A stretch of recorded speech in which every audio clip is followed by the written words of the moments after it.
I was a young boy of 2. My dad says, here's what I want you to do. You can still talk if you want, Nick. We're not. The mics are open, so. I mean, I'm just. It's more thinking than talking. I think sending James Corden back is probably the worst thing the Americans have done, like since the president tried it on with Grant Mitchell's missus in Love Actually. I think it's up there. What, then you got all war crimes and shit. Did he come back? Well, I mean, he's back here, so I'm assuming they've sent him back. All right. I mean, if you've got James Corden available to you don't get rid of him without good reason, do you? It'll all be uncovered one day. Yeah, it's all going to come out. Speaking of which, has anyone been watching the Jimmy Savile thing on BBC? I'm not sure I can bring myself to watch it. It's very good television, very very well done. I was dubious, but it's very respectfully done, very very well produced, and Steve Coogan's just masterful. Probably his best role. Talking of respectfully done and well produced, shall we start the show? Smooth. That's why I love you. That's 5, 4, 3, 2, 1.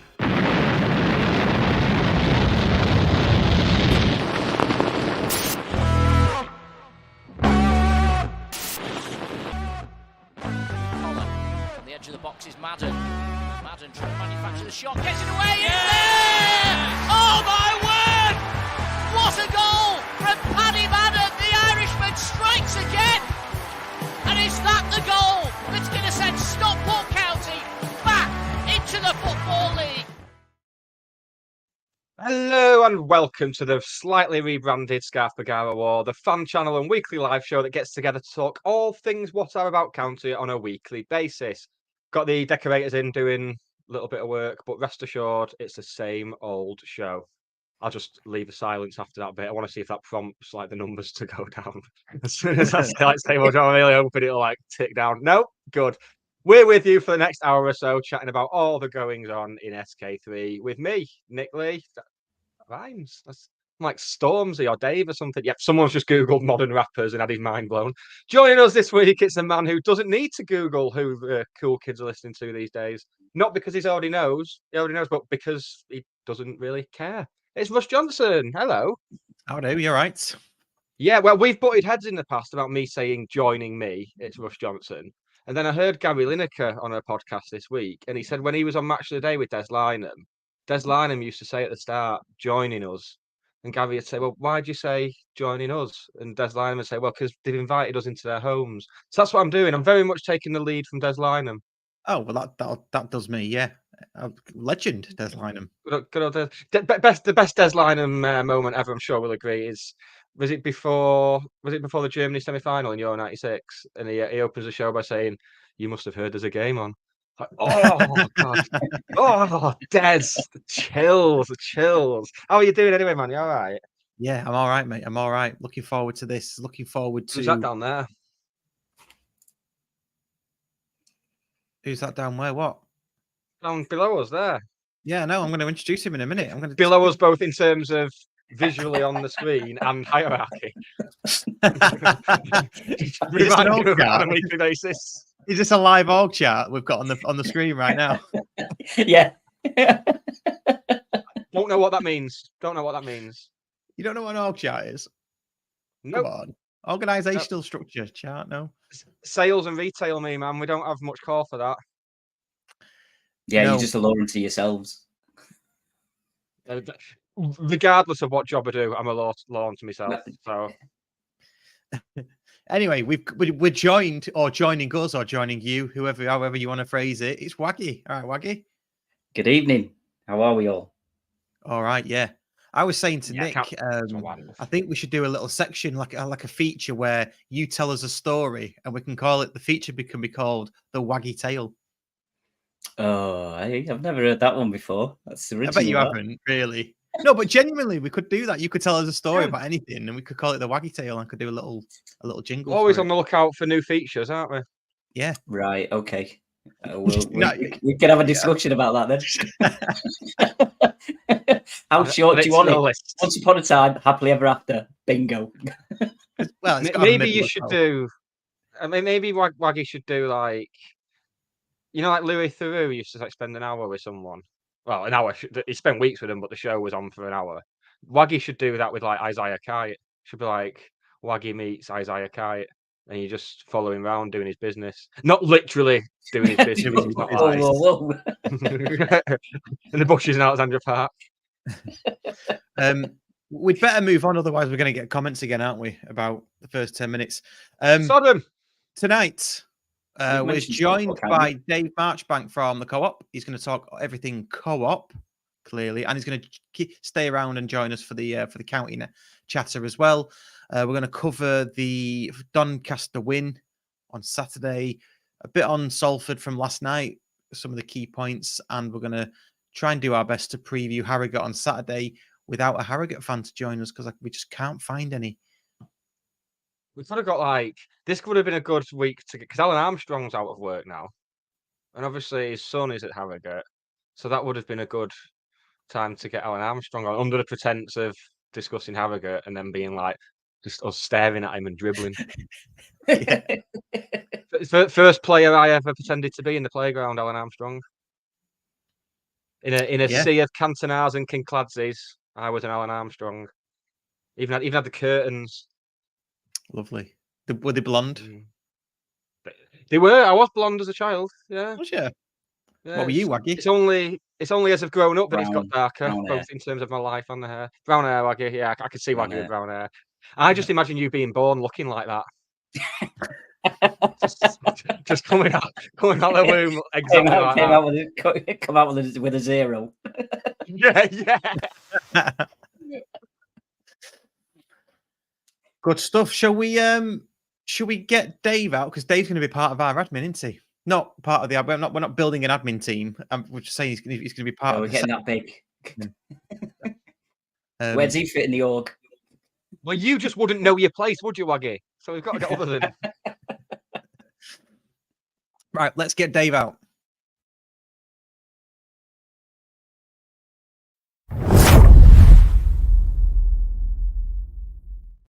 Really put more sound on that so there's no silence. I genuinely thought my headphones had gone to shit for a second. Yeah. Sorry about that. Good evening, gents. Evening, Dave. You okay? Dave. Yeah, I'm good. How are you? Lovely jubbly. Feeling like we've just won 6 on the bounce. Absolutely. Which we have. Absolutely. Yeah. There's some records as well that have been posted. I know Ben's posted one and the club posted one as well. We're gonna have to dig those out. Well, Paddy Madden is now level with Matty Warburton as our highest scorer in the 21st century, which is a cool record. Matty Warburton scored 48 goals in 98 games, which for a player who wasn't playing as a striker is mental.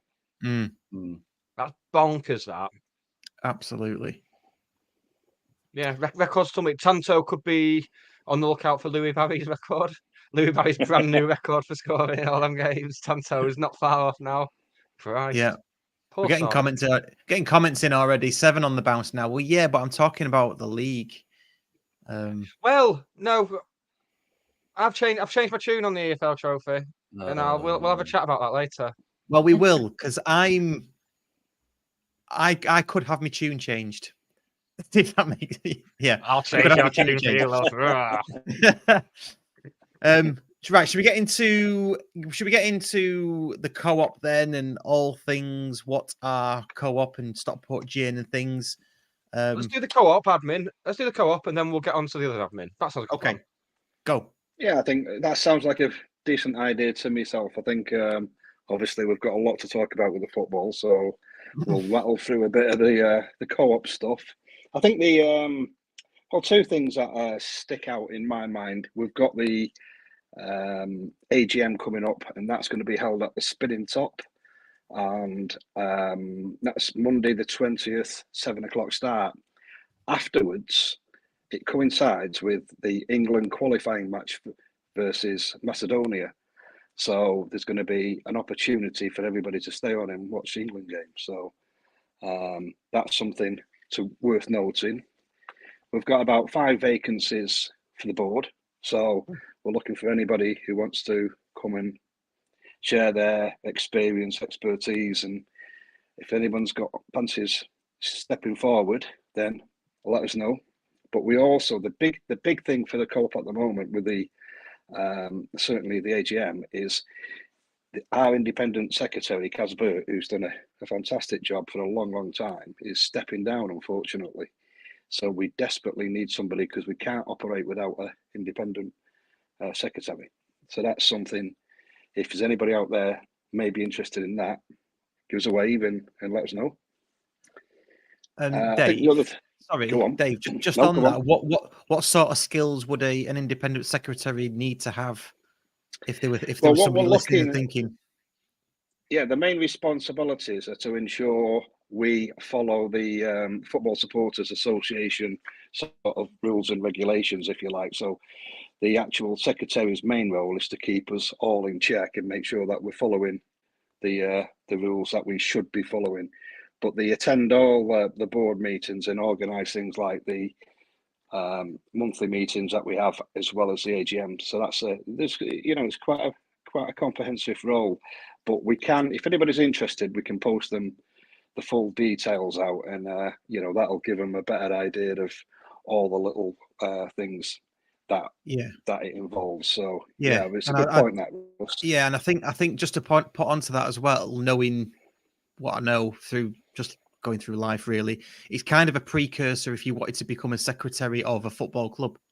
So you could do that as to gain experience, then work your way into football, being a football secretary in other areas if you wanted to be. So there you go. Just throw it in there. It makes me wonder whether Kaz has got her eyes on a Edgley Pike roll. Well, yeah. But no, that's she's been rumbled. We'll suss you out, Kaz. And obviously, one of the other bigger news stories is the event that we've got on the 18th along with yourselves, and this is the National League North Champions event at Stockport Gin. And although it's actually sold out now, I thought it was worth mentioning because bringing a lot of Jim Gannon's and his players for an evening to celebrate their achievements. And I think it was worth noting that as a co-op member, there was a £5 discount on the tickets. They were £15 and £10 to a co-op member. So that's a good reason to join. It is sold out, unfortunately, but something that I think we're all going to be looking forward to, because that's a great bunch of players. And although we're enjoying our time now, Jim's side kicked it all off, didn't he, by winning because we were down in the doldrums, as they say. But it was a fantastic team, and like you say, even though we were playing at a lower level, there was some good times in there as well. There was some, like you say, some decent players as well, weren't they? Matty Warburton and all the others that we had. So Jim put that together for us and did a tremendous job. So that's just one of the other things I want to mention quickly is the flag bearer scheme, because the co-op sponsor that, and it's given a lot of football teams a chance to come and parade the flags and welcome the teams out at Edgley Park, and something that we're very proud to be involved in and support. So just wanted to mention that. Very, very quickly, we did have the Hatters Half, which was another big success. I must thank all the people who volunteered to help marshal the event. It's a huge event to organise, so thanks to everybody who made it, and it was another success. It was a really warm day, so congratulations to all the people who completed the half marathon and took part and made it the success it was. The feedback was absolutely fantastic again, so really appreciative of everybody's efforts. And we couldn't do it without all the volunteers. We need a lot of volunteers for it, so thanks to everybody for that. That's much appreciated. Lovely. And I think we've got a lot to talk about with the football, so we have. Before we do, Nick, we've got some admin as well, have we? We have indeed. So yes, Jonathan the Geordie Hatter is back this Saturday morning in the 9:30 in the AM over the internet with his fantastic away day show, music, big match build up, and a county fan guest. What more can you ask for? The link is in the episode description, and you can subscribe to his Mixer channel there. As Dave said before, yes, we will be at Stockport Gin alongside Ben Walker, aka County Shirts. We will be hosting that evening, so that's going to be very, very fun. We have finalised the date for our Christmas do, a repeat of last year's debauched antics. We'll be doing that again. Not going to tell you on air.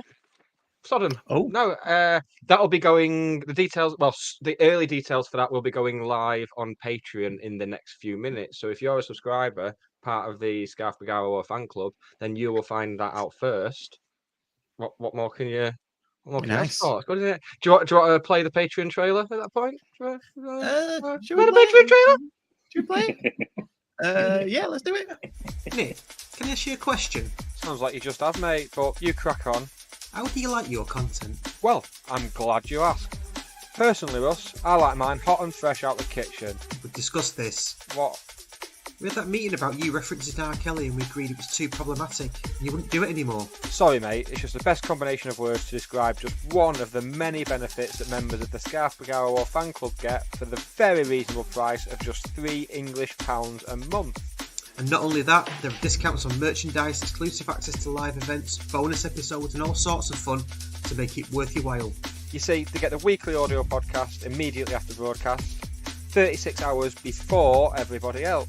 So hit the link in the description and join now for just £3 a month and help support the only podcast for county fans by county fans. All that, plus exclusive early announcements and anything else we can think of. That was alright, wasn't it? It was. I'm just not sure about the R. Kelly thing.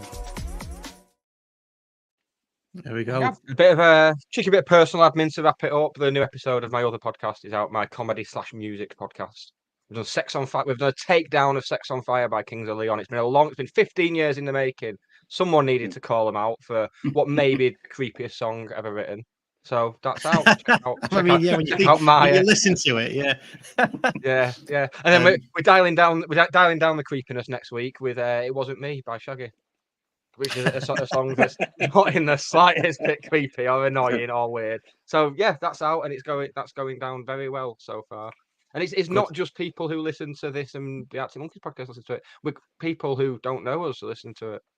I mean, people who don't know us have listened to it, but they probably won't in future. It is best, isn't it? Yeah.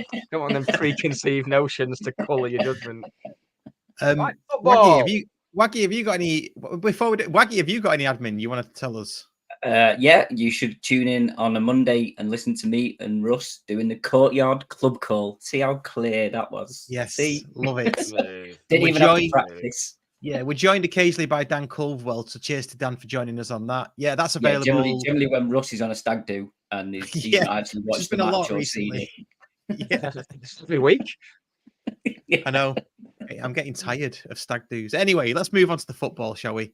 So 18 minutes in and we've not spoken anything about the football. We're gonna get people writing in and things and all sorts. Well, the stuff we've talked about is more important than football, really. I mean, it's about co-op stuff is about preserving that link between fans and the club, and that's something that we should not lose sight of. So that's sod your football. If you want to talk about football, do it on a bloody Monday afternoon. Well, yeah, I mean, in some ways, without co-op, there is no football, is there? So, absolutely. Very nice of you to say so, but let's talk. Just a quick question with regards to the flag bearers from me is how do they become? How do you get a team to be a flag bearer? Do they need to apply to you or to the co-op? They can either apply to ourselves or the club. Right. And I think there's I think there's a decent take up. So I'm not too sure exactly how many, whether you have to go on the waiting list. Yeah, but I think that's how it works.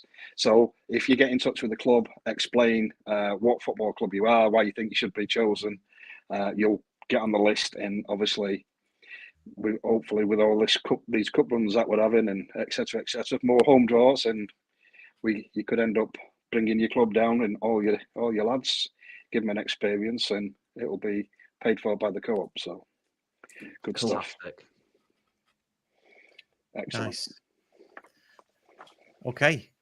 Doncaster on Saturday then. Shall we start with Doncaster on Saturday? I mean, I'm just going to sit back. In fact, I didn't go. Finally. God, it's like summer. It's like I'm living hot girl summer all over again. Get back on that side. Anyway, yeah, go on. Chat about Doncaster. Yeah, spot on. I mean, first half I thought we were sloppy, but we're still by far the better team. And it's not that I didn't think Doncaster were poor at all. I thought they were well organised. I thought the big lad foul looked like a threat up top, the target man. Ironside alongside him looked decent. The wide players looked lively. But despite the fact we were sloppy and, dare I say it, we looked a bit tired as well, which is to be expected given the turnover of games we had in recent weeks, keeping the same 11 as well. I thought we controlled the game well first half. Would have liked an earlier goal in the second half, but we like a bit of jeopardy, don't we?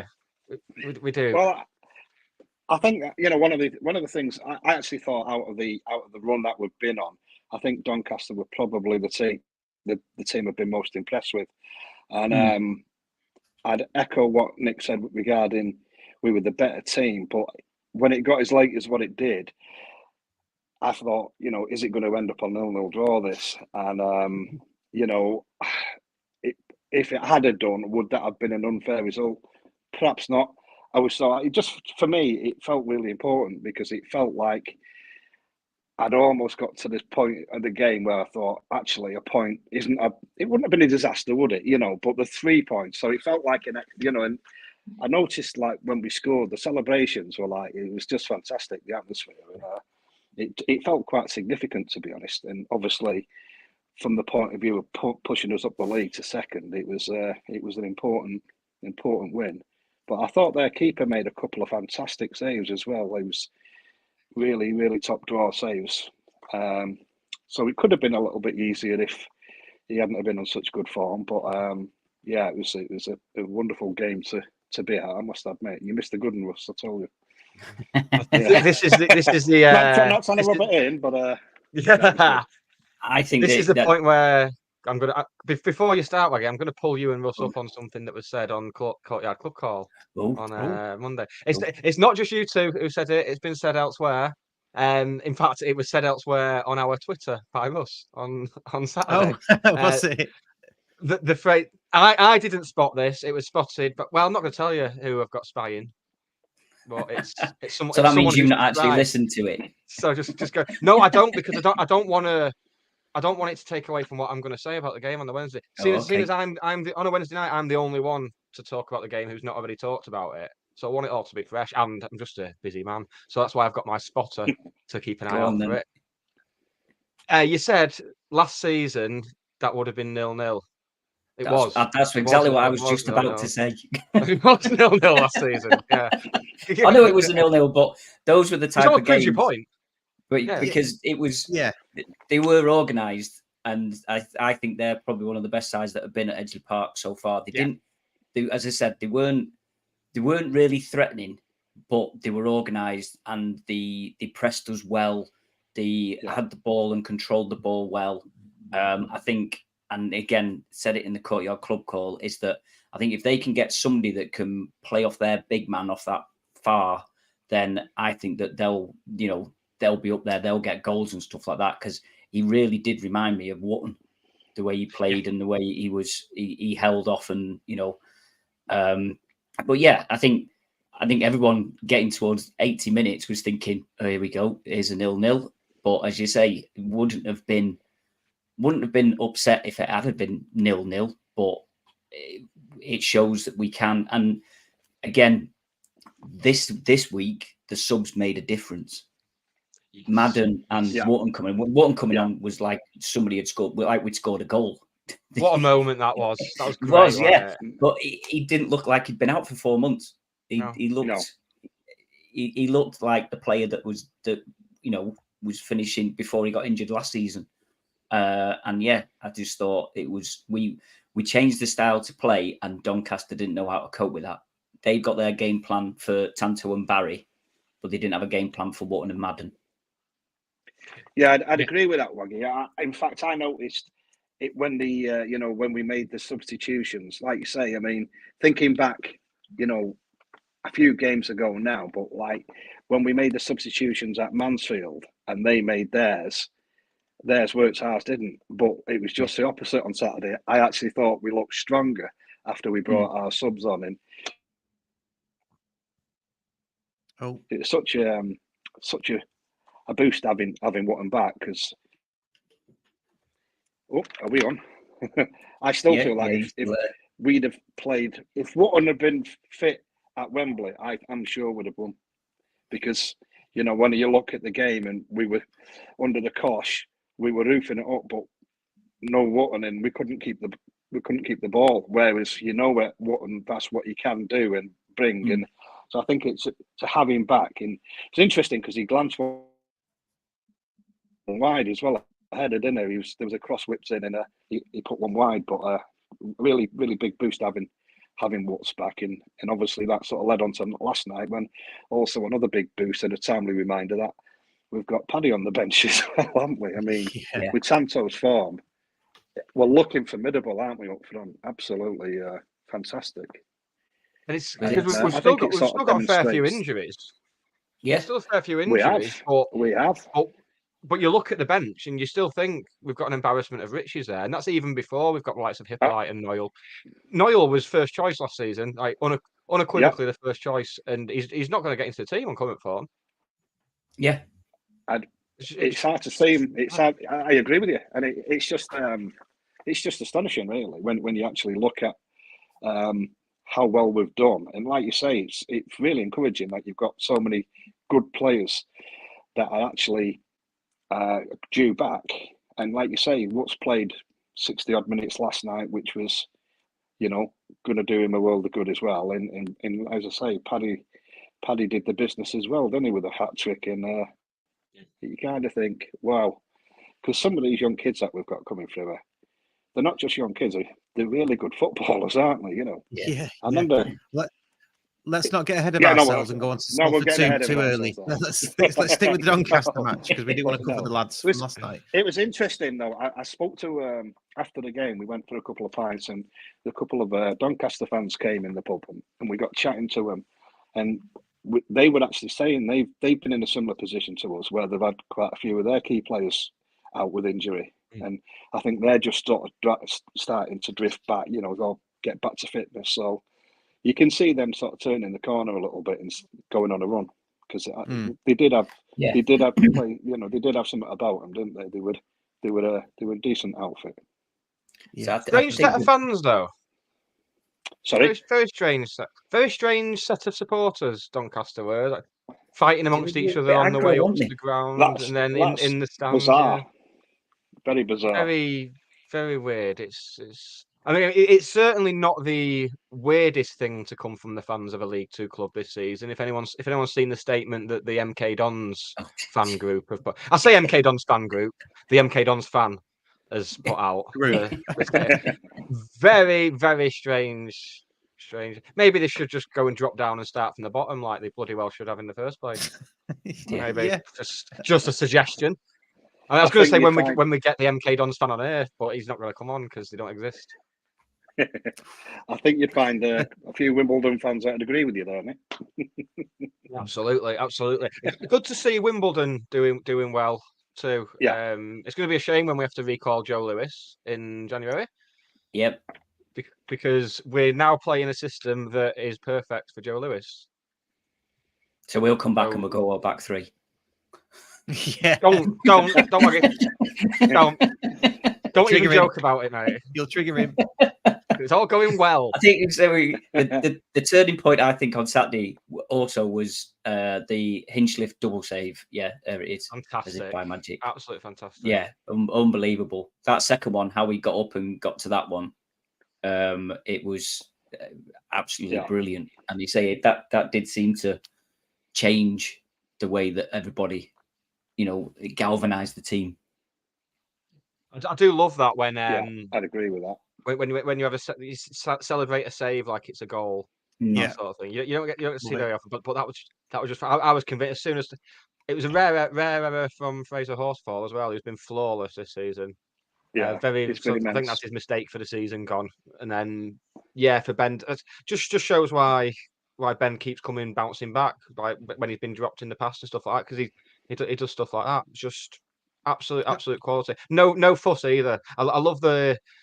It's not just a Ben thing. You see keepers doing it a lot when there's a big moment involving a goalkeeper, either a penalty save or just a save in open play or whatever, and players will come and congratulate him, and it kind of pushes him away and says, "Get on with it, get on with it." I love that.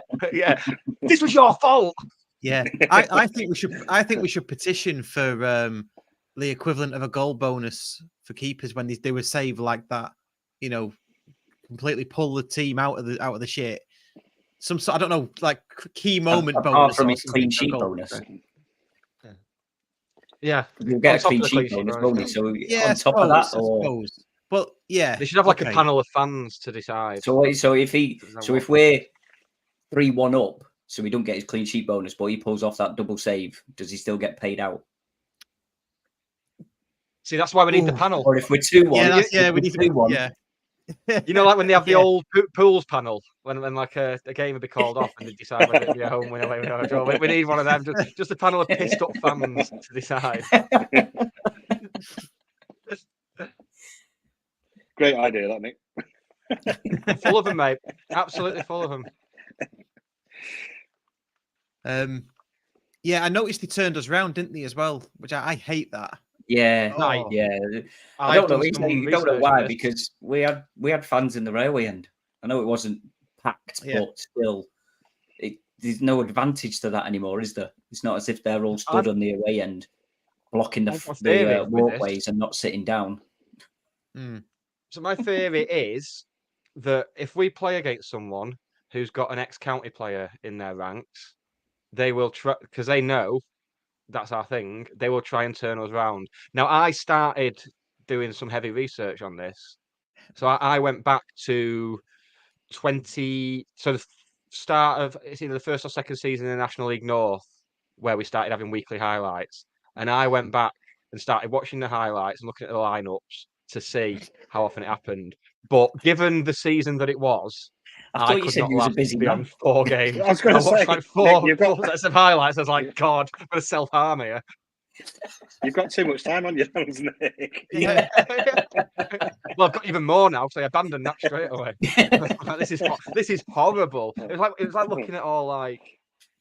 It's like if I could go back and look at my life from like being a child, it'd be like all those, like the time that I called my teacher Dad. That sort of thing. Just all them like awkward moments. It was like reliving it all, and it was just horrible. And the amount of times I could see myself in the stand looking really depressed on like some light blue, like rain-weathered seats in the Cheadle end. It's just an awful pitch and stuff. And just to be fair, it made me even more grateful for what we've got, as if I wasn't already. So look at Edgeley Park now to how it was. Even going back to 7 or 8 years ago in the National League North, it's just, it's nice. It's nice. I had a little moment because I had a couple of pints on Saturday. I had a little moment where I noticed the Sky Bet advertising hoardings behind the goal. I was like, oh yeah, we are back. Yeah, nice, isn't it? Yeah, been very romantic this week with my football, I think. Do you remember, Nick, when we were daring to dream about getting out of the National League, and we had episodes of this where we spoke for ages about what would it be like in the Football League? What would you enjoy the most? It's like sponsors, Sky Bet sponsors, and different having the highlights on a Saturday evening. And the thing is, as well, even then though, we were saying all the things that were great, and then we were like, don't give a shit about the Football League trophy, though, which moves us on nicely. So, can I shock you? I like the Football League trophy. Oh, well, if we can do what we did last night and keep blooding young players, we could be through before the Bolton game, as long as some result happens in the Man United against Man United game. Well, I think the other thing is as well, though, it's not, it's great to see the young players coming through, but it was also a good opportunity to bring players back because, coming back from injury and playing at a competitive level, aren't they? And I think, the mix works well yesterday. I mean, I've got to be honest, I didn't see the game, but one of my friends streamed it, so I was in regular touch with it. We were sat in the pub watching, like one eye on the what's going on at over in Salford, and I think so. I think it's not just about young ones. It's also about bringing, because we've got a massive squad, haven't we? And we just touched on it before. All these people coming back, and it shows the quality that we've got. Some real strength in depth. We've got some great youngsters playing, but a lot of experienced players that are going to be pushing and knocking on the first team door as well. So. Yeah, I think it was absolutely because Campsey was played yesterday as well, didn't he? Yeah, he was good. Yeah, it's good when he came on Saturday as well. And there's an interesting article in the Guardian this week actually about the Football League trophy. It's about how some teams do still care about it. So in terms, you get a 20 grand participation fee, 10 grand for each win, and 5 grand for a draw in the group stage, and the figures go all the way up until you win the final. It's 100 grand, which is not to be for a competition that I'm very aware that I've changed my tune from after the United game where I said I couldn't wait to get out of it, but yeah, if I know I've seen people saying, "Oh well, people will be interested once we get to the later rounds," but it was the same in 96, 97. It wasn't until there was a chance of Wembley that it all started going up, culminating in the Carlisle game, where the Railway End was the most full with away fans I have ever seen it in my life. Yeah. That Carlisle game, that was insane. Yeah. But if you get to the final, there's some big teams in League One who will be looking to do well. The likes of Portsmouth, Derby, Barnsley, who'll all take it. I said this after the playoff final to Matt Brockbank and Hannah Brown, but I think everyone was a bit too emotional to agree with me. But it'd be nice to have a day out at Wembley and know it doesn't matter if we win or lose. That'd be all right. I can get on board with that. Does it ever matter if we win? It always matters if you win or lose when you get to Wembley, surely. Well, no, promotion. But if you're going for promotion, that's a bigger deal, isn't it? Than just, if you don't win the EFL trophy, you don't get relegated or anything like that. It's not like they say, you can't play for a year now. Proper sickener. Yeah, it's still going to be a sickener. Yeah, I just want to go to Wealdstone again, to be honest. yeah. I just want to piss up in the sun at Wealdstone again. That's all I want. Yeah, my thinking is, I was sat there watching it on the stream last night, and we took quite a few, didn't we? Which was nice to see. And I'm sat there thinking, there's a lot of positives about this. It was a good run out for our lads, like Dave said. Players got minutes. Young lads were blooded. It was brilliant. The scan scheme Twitter was on fire last night with all the new scans it had to put out. About 4 or 5 of them. It was brilliant. And I just think if they just drop the under-21 teams, I reckon loads more people would go. Yeah, I absolutely. Think you're right. I think you're right because I think that's been the big, that's what sort of rile fans up in that what a lot of the fans we don't, as supporters of clubs our size, don't actually like, innit? And it's the fact that the bigger clubs are blooding the under 23s or whatever it is, and it, like say, get rid of that. We've got a competition again, haven't we? But yeah, exactly. If it's just purely League One, League Two, and it's a knockout from from round one, then I think you'd get all the teams from League One, League Two be interested because that's the way it used to be, and it was. In theory, it's League One, League Two's FA Cup, isn't it? Pretty much. That's I may have imagined this. I don't know if I've imagined this, but I'm sure at some point before they did the thing with letting youth teams into it. I am sure there were National League teams in there at some point. I think the top 6 in it. I'm going to do some research on this before next week, but I am sure there was a point where the top 6 in the National League got in. It's another one of those things we missed out on in non-league. Same as the Anglo-Italian Cup got dropped a year before we got to the Championship, and then also the Scottish Cup, the Scottish League Challenge Cup. It starts in like July, and until lockdown, they used to have Northern Irish, Welsh, Irish teams in it at the early round, as well as I think the top 8 from the National League. And then they stopped it the COVID season, when we finished top 8 in the National League. It's just typical. Imagine we've got Gretna away in a cup competition. Oh, mate, it'd be brilliant, wouldn't it? Do you know that's what I think? Get married, Russ. Finally. That's what I think they should do. Is have the EFL trophy combined with the Welsh Premier League, maybe the top Irish, not Southern Irish, Northern Irish, maybe not Southern Irish, might be too strong, whatever. But have a think about it. And the Scottish controversial. League, just do a massive cup, a massive lower league professional cup. That would be ace. That'd be so cool. And then you could have the final in Hampden Park one year, Wembley the next. Cardiff. Cardiff the next. That'd be brilliant. You'd get so much more out of that. You could fix football. I think we should be in charge of the FA.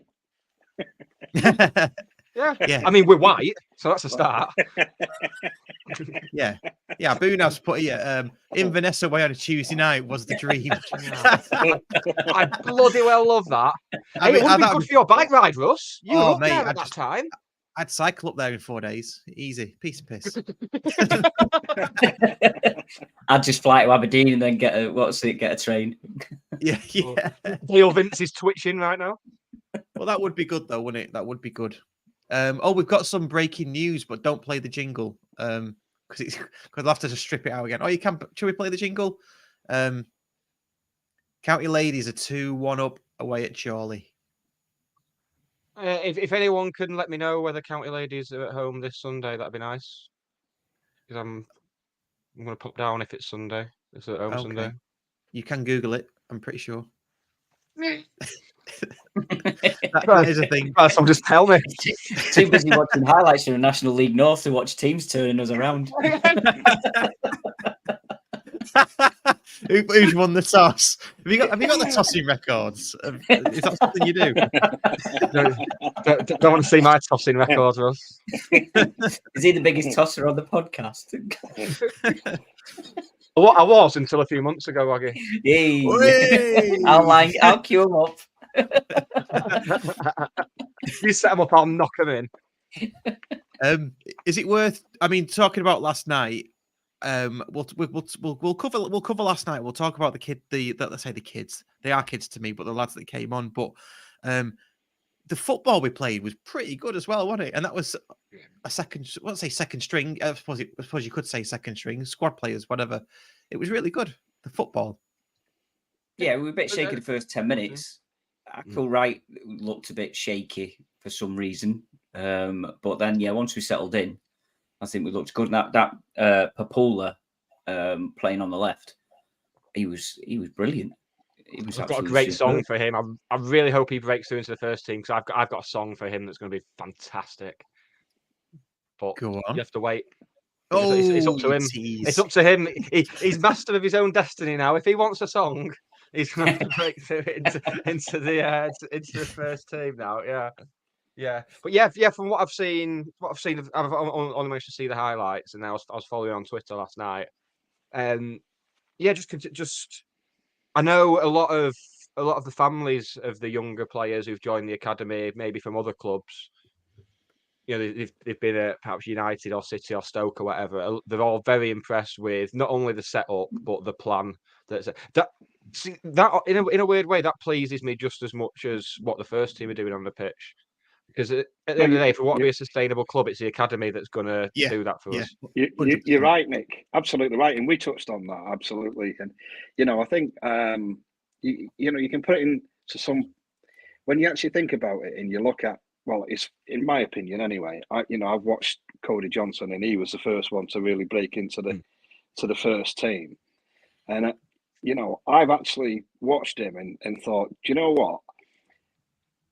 More or less, most of the games he's played at, I'd have thought if he'd have been chosen for man of the match, it wouldn't have been undeserved. And I kind of think what a compliment to for somebody that age to come in and actually play as well as what he's played, to the point where you could realistically give him the man of the match. It's just a phenomenal achievement. And I pick up on what you said, Nick. I've heard the same, that there's a lot of really positive feedback. And when we were saying, I was following it last night, and my mate was streaming it.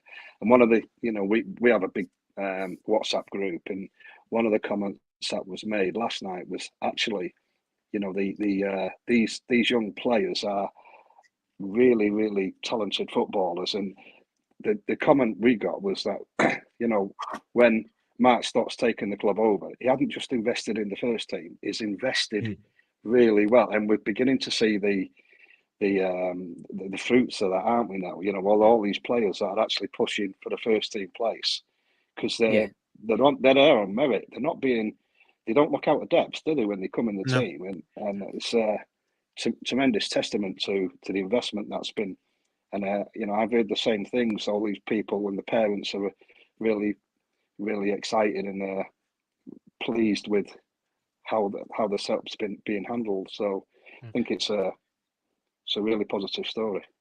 Yeah. I think that's where I know when things weren't going well at the start of the season, a lot of time it's only it's a very small minority, but it's Simon Wilson who tends to be the one getting the criticism when we're struggling at the start of the season. But now when we're winning, there's those same people aren't turning around and saying, well done to Simon and Dave. But in terms of what's been done with the academy and the training facilities, just so far, this is before we even completed that job. He's paid for himself. If we just get one or two players and sell them on for a fee, and Simon Wilson just paid for himself there already. Like the work that he's doing, and it's obviously not just a case of picking out these young players who've been dropped by bigger clubs and convincing them. It's about convincing the families as well, because you've got the whole mental health side of things with young footballers. They're gonna, after they've been dropped by a bigger club, it's gonna have an effect on your mental health. So for him to be balancing that as well as what he's doing, setting up the infrastructure and making sure we've got these teams and setting up the fixtures and everything. Credit where credit's due for that. I've not seen a lot of that, unfortunately. It's a shame, really.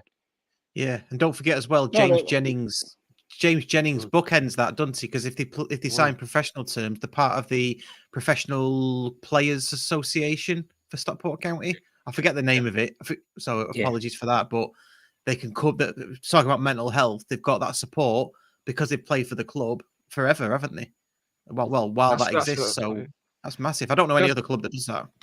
That's what I love about the whole education program as well. It's about if it's. I'm assuming they make clear to the players that it's not necessarily, law of averages is you probably won't make it as a footballer. When you've got that many players, most of them won't make it, but they're setting them up in other, testing them out in other jobs in football, whether it's data analysis, coaching, scouting, that sort of thing. It's, fantastic. I mean, I'm sure we all do, but we follow him on Facebook and Twitter, the education program, and the stuff they do is just brilliant. Yeah. Yeah, it's a proper club. That's what it is. This is what there's clubs higher than us that aren't doing it as well as we are. Yeah. No, I think that's why it's been so welcomed by some of the parents have got these, that have brought the kids to Edgeley Park, and like you say, there's it's not going to all just end in tears if the professional contract doesn't materialise. There'll be other options because of like you say, the work that's going on, and that. It's testament to the standards of the club, isn't it? It reflects well on us. It's really good to see. So, because these parents will have seen their kids have knockbacks and seen how it's affected them, and thought, well, I don't want them to go through that again. So to be able to convince them that they'll come here and get looked after, whatever, it's fantastic. It's exactly what we should be doing. And I like the fact that as soon as we get this influx of cash, we get a rich benefactor, and that's the first thing that's done. Yeah, not just chucking a load of money at players we don't need. Yeah, no, and you make another important point, Nick, as well, though, because like you say, I think it's the aim of the football club to progress through the leagues, and the higher we go, the more difficult it's going to be for us just to go out and buy the best players. Yeah.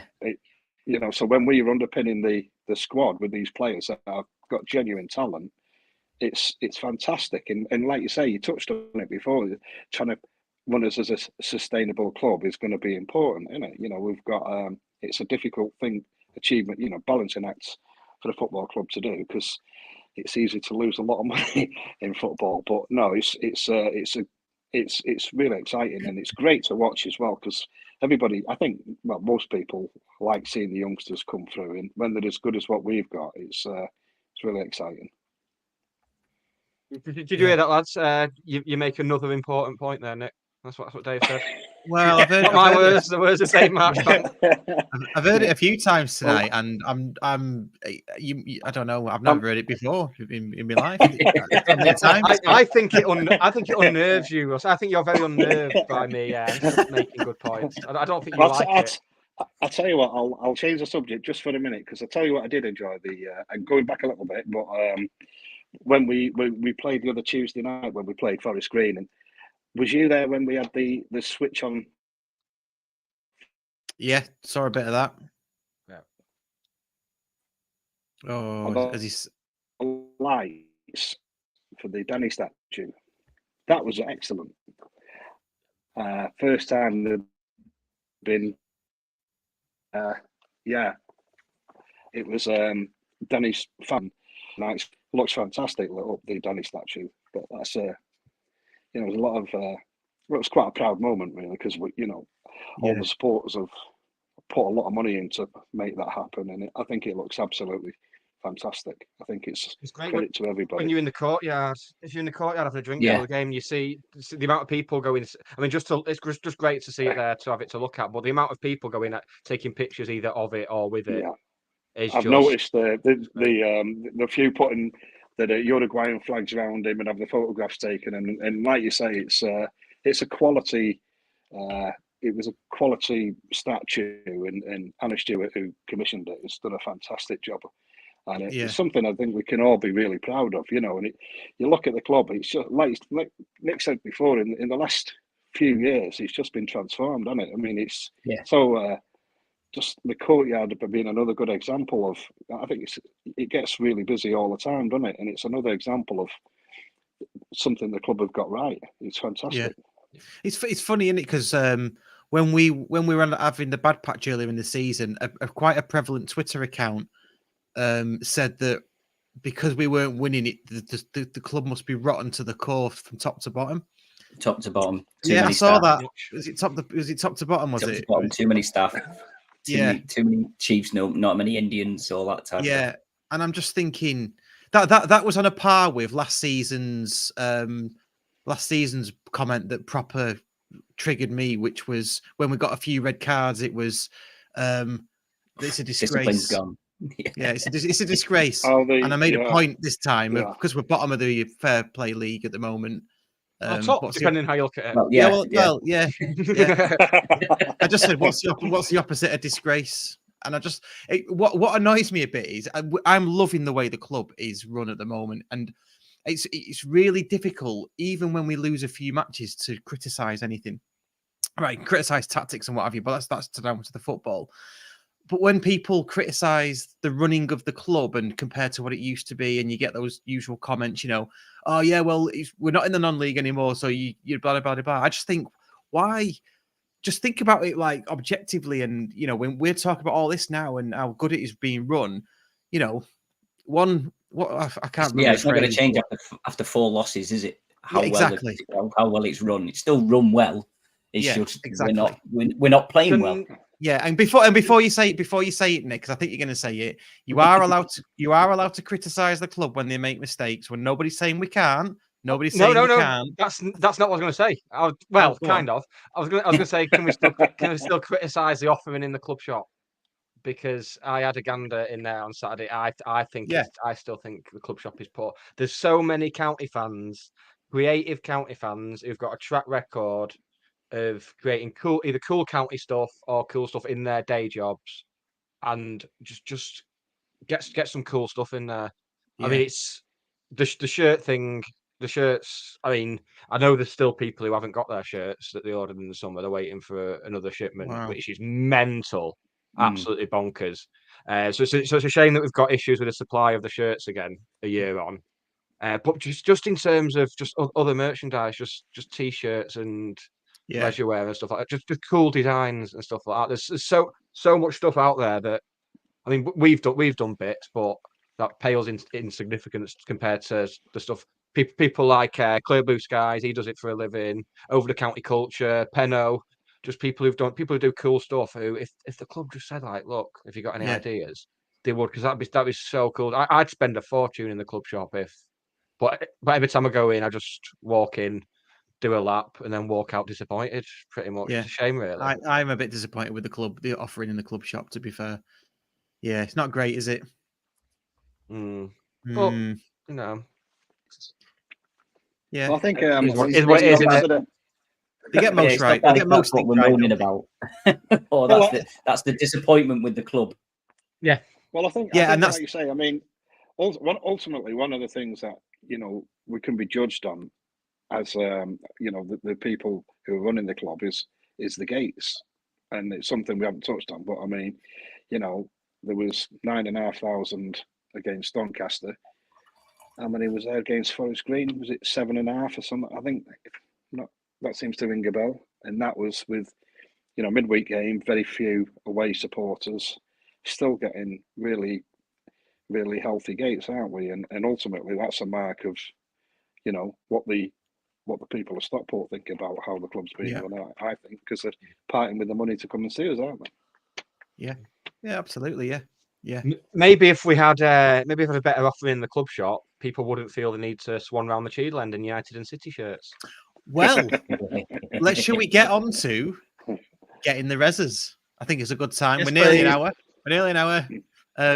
So is that yours, Nick? Are you having that? No, that's not mine. I've got another one that's boiled. Dave doesn't want to get anything in the reses. He's not upsetting anybody. Dave's just gone. Dave just left. Who wants to go first? I've got one. Go on, but who wants to go first? Go on, I'll go first, seeing as it's on the tip of my tongue. So, I've seen it a lot since we've been on this amazing run.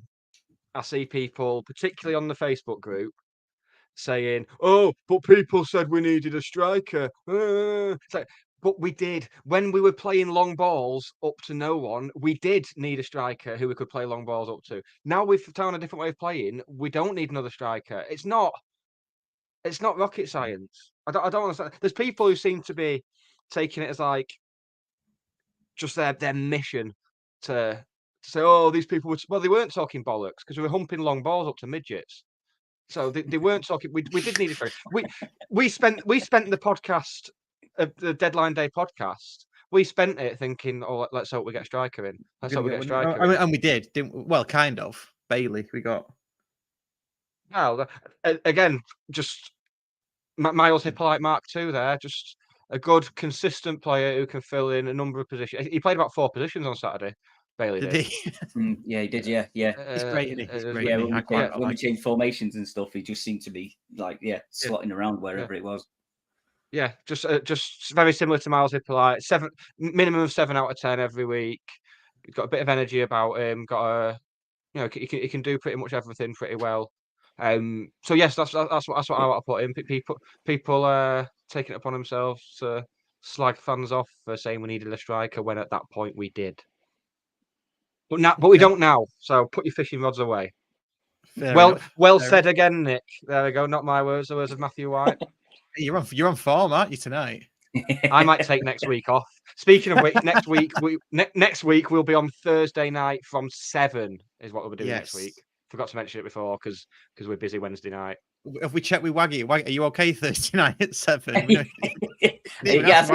think so. Okay, cool. What about sorry, Dave, by the way, we're doing Getting the Reses. This is our regular feature.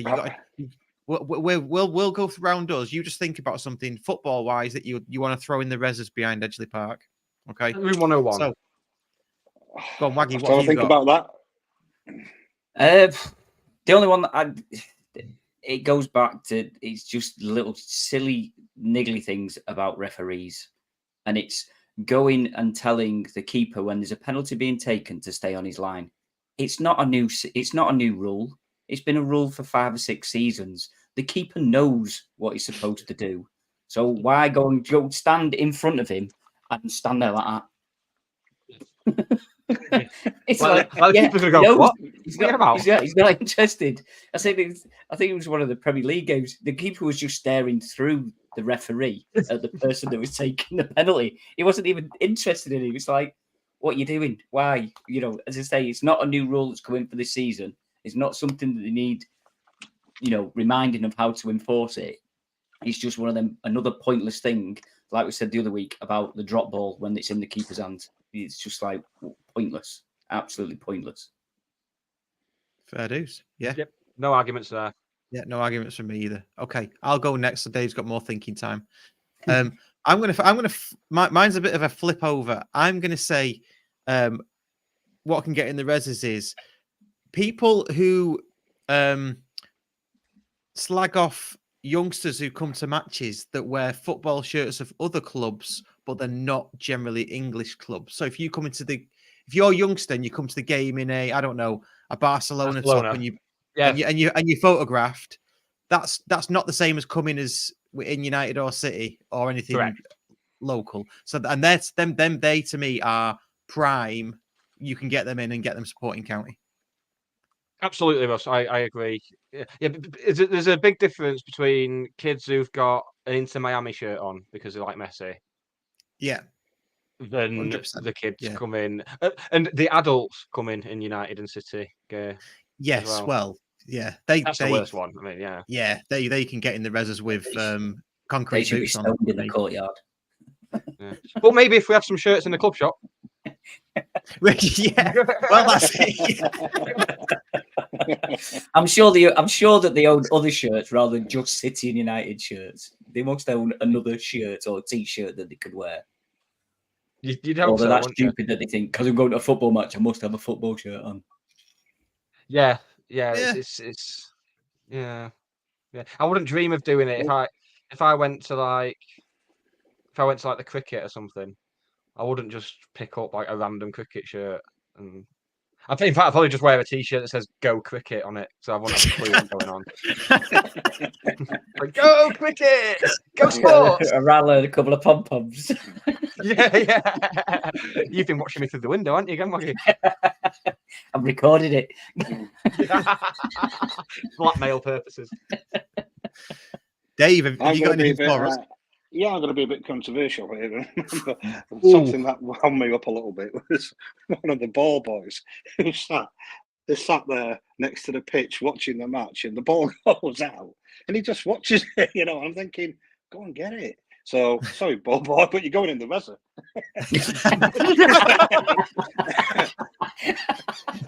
Is it that particular ball boy, or just ball boys and ball girls that don't fetch the ball?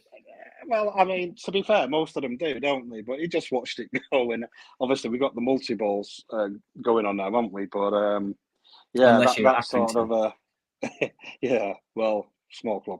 It's going to get worse though now. Now it's winter because they're going to be all cold at the side, and they're going to have like they're not going to be asked. There's going to be like frozen to the little stools, and they're going to have like their hands up stand up and the stool will come with them. Look like It does annoy you though, doesn't it? When the ball boys or ball girls are not tuned into the situation, the game situation. If we're behind and there is multi-ball, well, I think they should be getting it back quicker, shouldn't they? Or exactly. slowing it down, depending on. I think that's what was probably at the heart of it. Was we were probably getting beat, and I'm thinking, go get the bloody ball. You know what we need? Because we've got a head of food and beverage. People go on about the amount of staff we've got. We need a head of multi-ball. And I will humbly put myself forward. Just imagine getting him in on a Saturday morning, just having me shouting at him. That'll tell them. We'll end up with about 7 balls on the pitch. But quickly before we wrap up, it's the FA Cup draw. The draw for the first round of the FA Cup is next Monday. So it would be nice to see who we'd fancy in the FA Cup. Russ, Who do you want? I'm going to say Oldham away. Same. That's what I picked as well. Yeah. I mean, for selfish reasons, we'd like to see our friends, wouldn't we? Yeah. And I know that we'd absolutely batter him as well, because the way we're playing and the way they're playing. That'd be so sweet. Even putting out, if we put the same side as last night, because if we are going to play Oldham, do you think he'll put a full strength out, or do you think I think we'd put a full strength out? Wouldn't you think? We? Maybe. I think it's an interesting question, that, isn't it? That is if we're playing a National League side, is he gonna put a full strength team out against them, or will he just put a bit of a mixture, like maybe not as, I wouldn't say weakened, but without as many first team players as last night, but with quite a little half of them? I think he'd do a standard rotation. Ooh, standard rotation. Yeah, and you know what I mean by that. If there's players that need resting, rest them, bring some others in. But yeah, otherwise it's full strength unless you need to rotate slightly. Go on. I was sorry, Nick. I was just going to say, I think we talked before about the other competition, but I think one thing all county fans like is the FA Cup, and going to be interesting, like you say, the draw. I know I haven't seen all the clubs that are in it, but I know not too many draws ago. Bromsgrove were in it. I'd like to get Bromsgrove away. I've got a friend who lives not too far from there, so I can go and see him, and we'll stay over there, have a few beers. So nice. Now, whether they got through to the whether they're still in it, I'm not too sure. But I believe they're playing. Wish. I think they're playing this Saturday, Bromsgrove. Actually, yeah, I think they're in the final qualifying round, if I remember rightly. No, they're not actually. They're out, unfortunately. Oh, it's a shame. Maybe next season. Oh, well, maybe next season. There's some looking at the teams. York City versus Needham Market. So we could end up with Needham Market again, as we did in the trophy. How about can I tempt anyone with Cray Valley Paper Mills?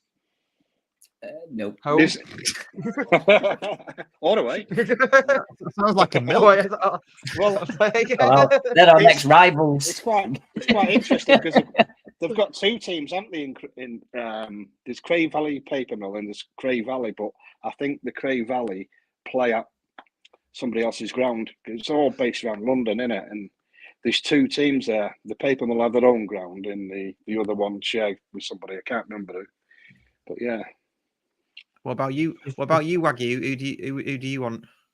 I've not really thought about it. I think just a nice easy home tie get us through to the next round. I'm not really bothered. Some non-league fodder at home. How about some non-league fodder? Yeah. Looking at you, Filed. Oh yeah. Hey, that'd be nice. They're doing terribly. Yeah. Well, Filed are at home to Leek Town in the final qualifying round. So that could well be an upset on the cards. In that one, we've got Alfreton against Macclesfield. Altrincham Oldham is a big one. Yeah. On Saturday, that should be a good one. So yeah, there's some interesting ones in there. I personally, I'm all for lowest possible team at home until you get to the third round. Yeah, yeah, that'll be nice. Yeah, Spurs, Newcastle, or Everton away. I would love. I really want to go to Spurs' new ground. Love to go to St James's Park, and I want to go to Goodison before they move. So, fair dues. I'm really hoping Everton carry on being shit, because then there might be like tickets available for some of the tickets available league games towards the end. Yeah, come and see you, Aggie. It's right. Yeah, it's your neck of the woods, isn't it? Yeah, it is. About half a mile away from the ground I am. Oh yeah, blimey. Yeah, as I say, I always wind up the Everton fans that I know. It's like, yeah, I'm that close that I can hear the away fans, because you can't hear the home fans because they don't sing. No, they just howl. They just howl when it doesn't go their way. They just sing Z-Cars and then shut up.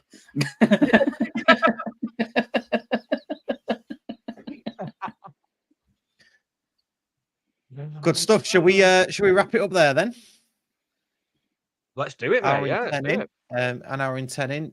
Dave, thank you so much for joining us. Thanks for your updates. Thanks for joining in. Really appreciate it.